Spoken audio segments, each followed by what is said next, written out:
It is Women's History Month, and in today's Health Matters, we are taking a closer look at the unique struggles women face with their mental health. And we are so glad to be joined by Beth Hassett, CEO of Weave, joining us here in studio to talk about mental health impacts on women and how it's been played out here locally. So we thank you so much for being here today. Thanks for having me. Now, with your amazing organization, and I'm sure you personally have seen the struggles and the issues that women face on a day-to-day basis, what are you seeing the most when we talk about women's issues here?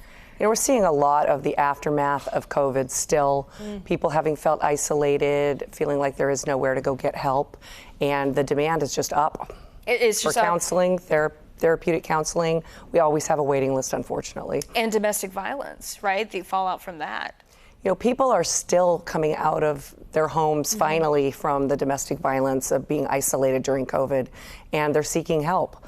Plus, you know, it always takes a few years for victims of sexual assault to finally seek help. It can take a long time to really feel like you can reach out and get some support. And what are some of those symptoms? Is it hopelessness? Is it just you're feeling like you can't go anywhere for these women? You know, it really is that fight or flight part of the brain that gets triggered with trauma. So it can be just completely shutting down, be being hypervigilant and always worried and scared. So all of those things can play out in different ways, and especially for women where, you know, we're not always taken as seriously when we have a problem, and it can feel uncomfortable to try to talk to somebody about what's going on for us. Sure. And the roles that women play, if we're a mom, if we're, you know, a wife or a business owner or whatever, we have to hold down the fort. We don't have time to really solve our inner emotions. And we don't take care of ourselves because we do get too busy. And, you know, some cultures don't really want you to go talking about your personal business. So we need to make sure that we have providers in our community, whether at Weave or elsewhere, that look like the people who need the help. Absolutely. Now, it's common, again, men and women can have the same mental health conditions, right? But sometimes the symptoms look different for men versus women. Say, for instance, my depression can look different from my husband's or my brother's or my father's kind of depression. What kind of symptoms do women show most of the time when they have those feelings? Well, and some of it's the cause, too, can be different. So, you know, women might just shut down, or they might talk more about what's going on for themselves. There can be eating disorders and sleep disruption are often what we see. And since women are so much more likely to be a victim of domestic violence or sexual assault, there's probably that trauma that's triggering it. Also, we just have female things like postpartum depression and menopause that can look very different from what a man is going through. Right, those conditions are exclusive to women. Right? Absolutely. Yeah, absolutely.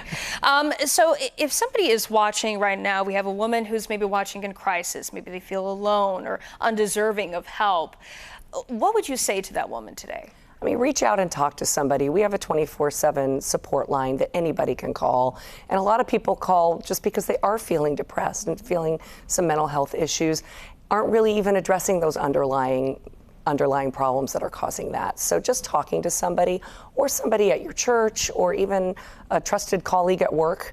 A lot of people reach out to those kinds of people just to get started. And if somebody reaches out to you, tell them that there is help and that they deserve help. Absolutely, because sometimes it's also generational. You kind of inherit your traumas from your family members or even your own mother, and it's important to break that cycle, right? Absolutely, and that message from childhood can be, you know, don't get help, don't talk about our business out there, but you need to. That's how they heal. Beth, where can we find Weave and get resources from you? On our website, weaveinc.org, we have a lot of resources on there.